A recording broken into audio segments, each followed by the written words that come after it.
আমার প্রিয় বন্ধুরা, আশা করি তোমরা শীতের সকালে সকলেই ভালো আছো। আমিও বেশ ভালো আছি এই ঠান্ডাতে।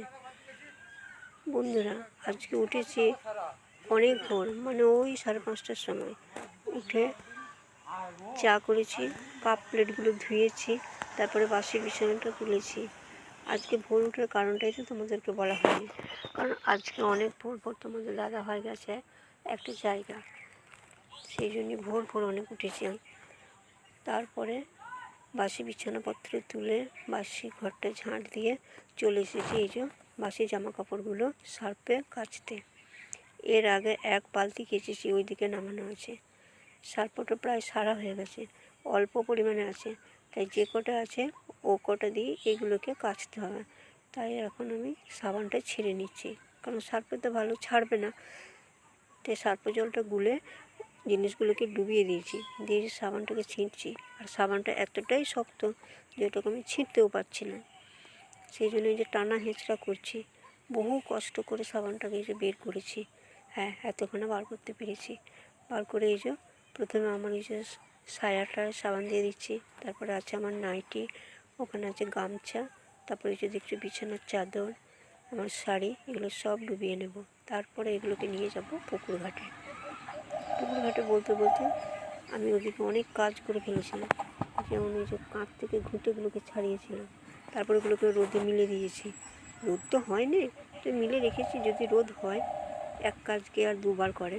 তারপরে কিছু গোবর ছিল, সেই গোবরগুলোকে ভালো করে পায়ে করে চটকে কাঁথাতে ঘুঁটে দিয়ে এসেছি। তারপরে চলে এসেছি এখানে। আর এই যে জলটা দেখছো, জলটায় কি ঢেউ খেলছে, যেন মনে হচ্ছে যেন একবারে সমুদ্র।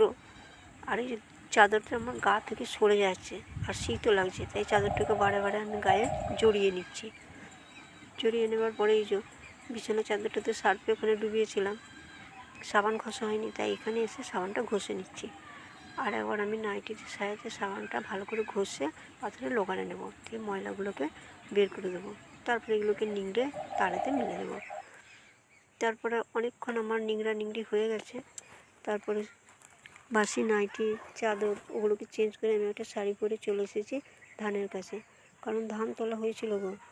ধানগুলোকে ওদিকে নিয়ে যাওয়া হয়েছে, দিয়ে এদিকে ঝুড়ো ধানগুলো পড়েছিল, সেই ধানগুলোকে ঝেঁটিয়ে ওদিকে জড়ো করে রেখে এই জায়গাটা পরিষ্কার করে এখানে ভালো করে ঘন করে গোবর দিয়ে লাতা দেব। সেই জন্য এই যে বালতি জল গোবর এনে ভালো করে গলনাটা গুলে নিলাম। এরপর এটাকে ঝাঁটাই করে লাতা দিয়ে দেবো, কারণ মা বলছিল যে লাতাই মানে ওই ন্যাকড়া দিয়ে যে লাতা হয় ওই লাতা দিতে হবে না, কারণ ধুলো হবে এবং তাড়াতাড়ি হবেও না, কারণ অনেকটা বেলা হয়ে গেছে না, সেই জন্য ওই ঝাঁটাই করে টেনে দিচ্ছি। এটাতে খুব তাড়াতাড়ি হয়েও যায়, তাই যে ঝাঁটাই করে টানছি দেখো, আর হচ্ছেও খুব ভালো। তারপরে আমি স্নান টান করে চলে এলাম ঠাকুর মন্দিরে ঠাকুর প্রণাম করতে, কারণ এই যে দেখছো এই কনেতে থাকে প্রদীপ, ঘণ্টা, শঙ্খ, এগুলো জায়গাটা ছোট, তাই জন্য এই কনের জিনিসগুলো ওখানে রেখে এখানে আমাকে বসে প্রণাম করতে হয়। প্রত্যেক দিনই দেখো তোমরা যে আমি কন থেকে কী না কি সরাই বলতে আমি এগুলোই সরাই। তারপরে এই যে মহাদেবকে প্রণামটা করে নিলাম, দিয়ে এই মন্দিরটা এবার বন্ধ করে দেবো, কারণ কি বলতে রাস্তা থাকতো ধুলো টুলো অনেক কিছু ঢুকে যায়, তাই মন্দিরটা আমি বন্ধ করে চলে এলাম বাড়ি এসে যে দেখছি তোমাদের দাদাভাই ওদিকে বসেছে, আর এই যে আমাকে বলছে যে ব্যাগেতে সব সবজিগুলো আছে এগুলোকে বার করে নাও। প্রথমে এই যে পাকা পেঁপে, তারপরে এই যে বেরোচ্ছে পালং শাক, মূলো, দেখছো তো অনেক কিছু ব্যাগে আছে।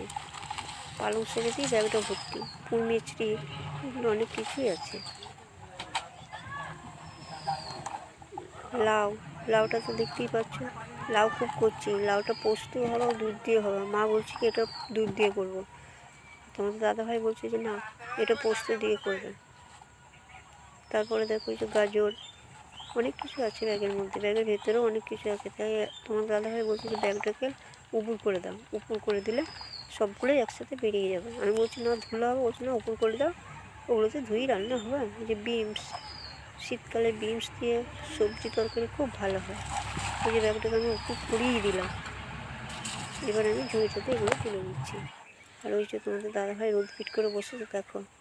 ভাত খাওয়া প্রায় এবার হয়েই গেল। আজকে তরকারি করেছে ডাল, বাঁধাকপির ঝাল, ডিমের অমলেট, আর ওই প্লেটে আছে ধনেপাতার চাটনি। দাদাভাই খাওয়ার পরে আমি আর মা এই যে খেতে বসেছি। তোমাদের দাদাভাইয়ের সাথে মা এই যে কথা বলছে মানে ওই রোদটা ভালো লাগছে সেটাই বলছে। আর ওই যে আমি একবার করে সরাচ্ছি, একবার করে পাটা তুলছি, কারণ আমার রোদটা ভালো লাগে না। রোদে বসলে কি অসুবিধা হয়, মাথা যন্ত্রণা করে, সেই জন্য আমি রোদটাকে একদম নিতে পারি না গায়ে। আর এই যে মা বলছে তো কি রোদ লাগছে, শীতের রোদ কতজন খুঁজে। আমি বলছি হ্যাঁ, সে তো খুঁজবেই।